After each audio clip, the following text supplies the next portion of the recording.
My Lord and my God, I firmly believe that you are here, that you see me, that you hear me. I adore you with profound reverence. I ask your pardon for my sins and the grace to make this time of prayer fruitful. My Immaculate Mother, Saint Joseph, my Father and Lord, my guardian angel, intercede for me. We know the story of Saint Francis of Assisi. He was the son of Pietro di Bernardone, a wealthy cloth merchant.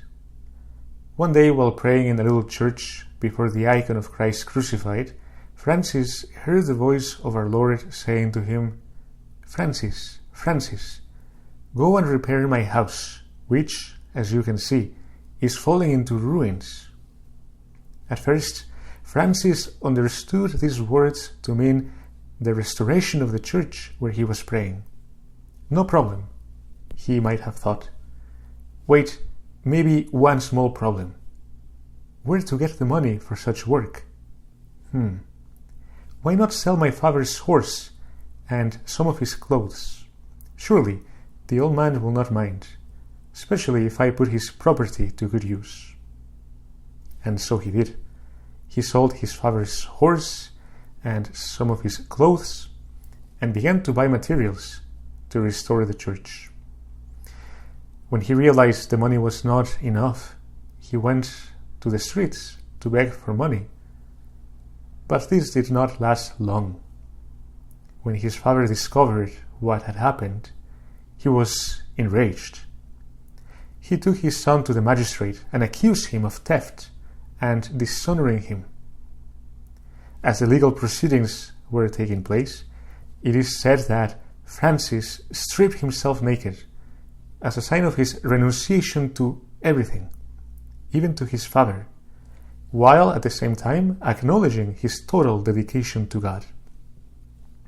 As the bishop covered his naked body, Francis declared to still have a father in heaven. The point of this story is not to encourage you to go and sell your parents' possessions. The point of the story is to help us pray with the gospel of today.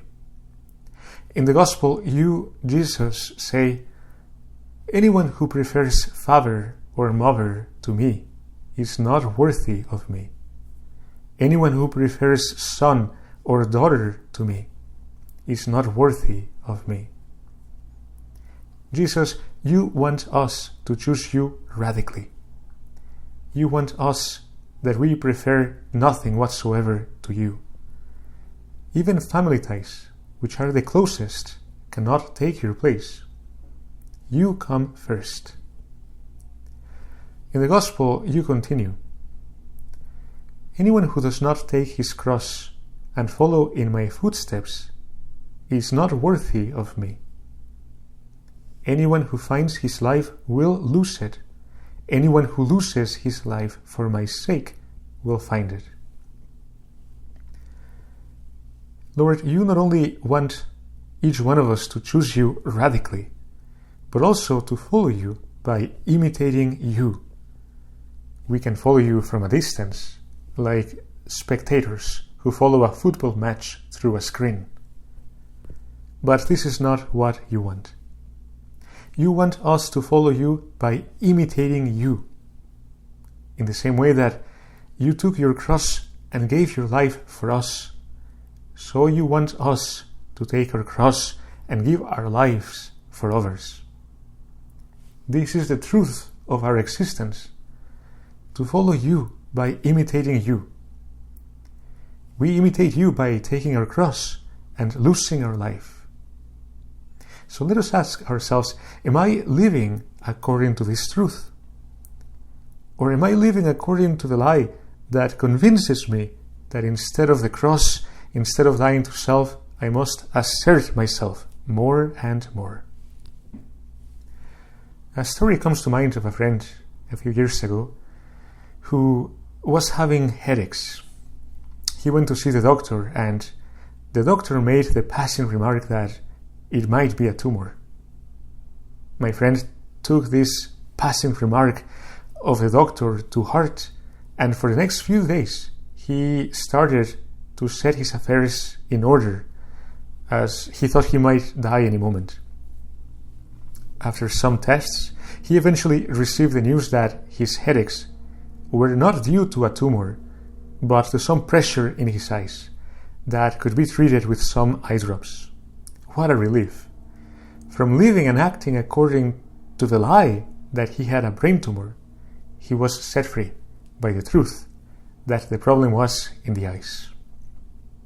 How about me? Do I live and act according to the lie that I must assert myself at all costs?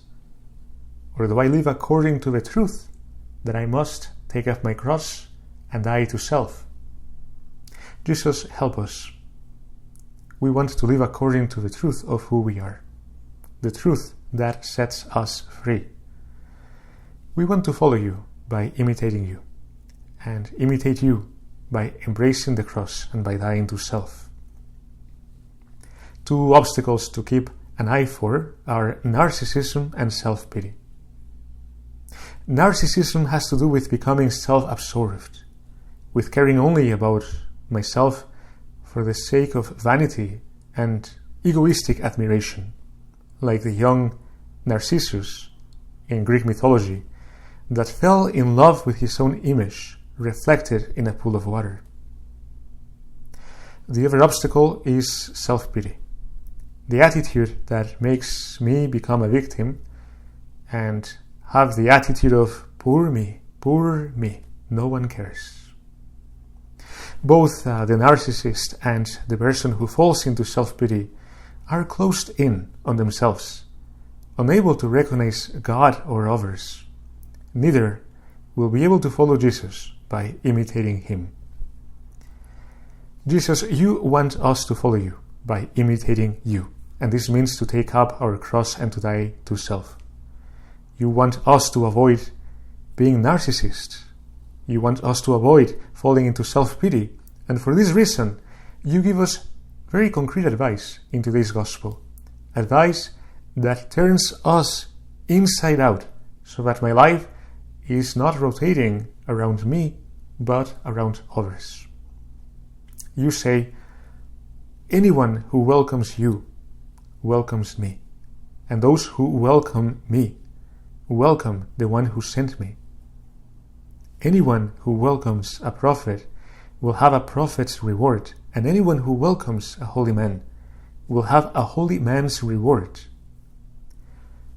If anyone gives you so much as a cup of cold water to one of these little ones because he is a disciple, then I tell you solemnly, he will most certainly not lose his reward. Service, the concrete way to follow our Lord, to imitate him, to carry our cross, to die to self. Serving others in little things, particularly by having an attitude that welcomes people, no matter who they are or how they think, and by going out of my way to make the life of those around me more comfortable. Today we thus ask you, Jesus, to help us choose you radically, like St. Francis of Assisi, to help us follow you by imitating you. And that means, concretely, to take up our cross, to die to self through daily acts of service. Mary, our Mother, will help us. I thank you, my God, for the good resolutions, affections, and inspirations that you have communicated to me in this meditation.